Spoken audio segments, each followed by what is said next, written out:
નમસ્કાર દર્શક મિત્રો, હું છું કિંજલ. આજના મુખ્ય સમાચારમાં આપનું હાર્દિક સ્વાગત છે. કેન્સર સારવાર અને રક્તરોગ વ્યવસ્થાપન માટે ગુજરાતની અગ્રણી સંસ્થાઓમાંની એક ઓન્કોવિન કેન્સર સેન્ટર દ્વારા કેન્સર જાગૃતિ કાર્યક્રમનું આયોજન કરવામાં આવ્યું હતું. આ કાર્યક્રમની શરૂઆત યોગ સત્રથી થઈ હતી. ત્યારબાદ ફિટનેસ અને લાઈફ કોચ સપના વ્યાસ અને ઓન્કોવિન કેન્સર સેન્ટરના કેન્સર નિષ્ણાતો સાથે ઇન્ટરેક્ટિવ કેન્સર જાગૃતિ ટોક શો યોજાયો હતો. આ કાર્યક્રમમાં લાંબા ગાળાના સ્વાસ્થ્યને ટેકો આપવા માટે વહેલા નિદાન, સમયસર સારવાર અને સ્વસ્થ જીવનશૈલી અપનાવવાના મહત્વ પર ધ્યાન કેન્દ્રિત કરવામાં આવ્યું હતું. નમસ્તે, હું ડૉક્ટર ઋષભ કોઠારી, મેડિકલ ઓન્કોલોજિસ્ટ, ઓન્કોવિન કેન્સર સેન્ટર. અમારું વિઝન છે કે બધાને ઘરની નજીક ક્વોલિટી કેન્સર કેર મળી શકે. એ હેતુથી અમે એસજીઆઈવી ઉપર અમારી નવી બ્રાન્ચનું ઇનોગ્રેશન કરી રહ્યા છે નેક્સ્ટ વીક.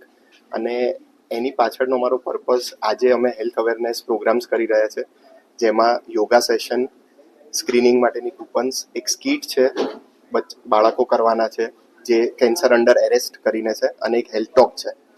આ બધાથી અમે સોસાયટીમાં કેન્સર અવેરનેસ ફેલાવવા માંગીએ છીએ. અને અમારા ઇનોગ્રેશનની પહેલાં આ ઇવેન્ટ કરીને અમે સોસાયટીમાં કેન્સર સામેનો ભય ઓછો કરવા માંગીએ છીએ. Thank you. ગુજરાતમાં લગભગ દર વર્ષે નવા પેશન્ટ્સ 8 થી 10,000 નવા પેશન્ટ્સ ડિટેક્ટ થાય છે કેન્સર. મારું નામ ડૉક્ટર ગૌરાંગ મોદી છે. હું મેડિકલ ઓન્કોલોજીસ્ટ છું, ઓન્કોવિન કેન્સર સેન્ટરથી. દોષ હોય છે એમનું જે બિહેવિયર હોય, એનાથી અમારો મેઇન ઇન્ટેન્શન એવો છે કે સમાજમાં અવેરનેસ ફેલાય. અને કેન્સર એટલે કેન્સર, જે આ એક મિથ છે જે આપણા સમાજમાં પ્રિવેલન્ટ છે, એ અમે રોકવા માંગીએ છીએ. અને જે કેન્સરથી લોકો ભયભીત થઈ જાય છે, સમાજમાં કેન્સર આવે એટલે બસ હવે કોઈને વાત નથી કરવી, પેશન્ટને કેવું નથી, અને ટ્રીટમેન્ટ પણ કરાવી નથી. એટલે સૌથી પહેલાં અવેરનેસ ફેલાઈએ, અને એ અવેરનેસ ટ્રાન્સલેટ ઇન્ટુ એક્શન, એટલે કે અવેરનેસ માટે સ્કિનિંગ મેથડમાં એ લોકો ઓપ્ટ કરે, અને જેને કેન્સર થઈ ગયું છે એની પૂરેપૂરી ટ્રીટમેન્ટ કરે. એ અમારો ઉદ્દેશ્ય છે.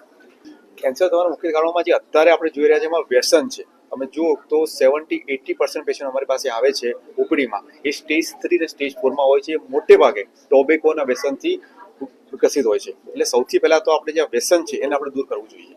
અને સાથે જે અત્યારે લાઈફસ્ટાઈલ છે, જેમાં હિડન ફેક્ટર જે અનનોન છે, જે સ્ટ્રેસ છે, જે આપણી જે આખી લાઈફસ્ટાઈલમાં જે સ્ટ્રેસ હોય છે, એ આપણે ઓછો કરી શકીએ અને હેલ્ધી લાઈફ જીવી શકીએ. યંગસ્ટર એટલે ઝેનઝીને એક જ છે કે તમે પોતાની લાઈફસ્ટાઈલ ચેન્જ કરો. ઇન ધ સેન્સ કે એમાં પણ ઇમ્પોર્ટન્ટ પોઈન્ટ આવે છે કે સ્મોકિંગ અને ઓરલ ટોબેકો. કેમ કે યંગસ્ટરમાં એવું થાય છે કે બહુ જ નાની એજ ઉપર 10 to 12ની એજ ઉપર ટોબેકો થઈ જાય છે. એટલે અમે જે ઓપીડીમાં અત્યારે જોઈએ છીએ બહુ યંગર પેશન્ટો, જે અમારી બુકમાં એવું લખ્યું હોય છે કે 40-50 યરની એજ પછી થાય. પણ જ્યારે અત્યારે અમે લોકો જોઈ રહ્યા છીએ તો 20 યર 22 યરની એજ ઉપર ઓરલ ટોબેકો સાથે ઓરલ કેન્સર, એવા કેસીસ અમે બહુ જ જોઈએ છે. એટલે એ બધી વસ્તુ અમારે જનજાગૃતિ ફેલાવવાની ઈચ્છા છે.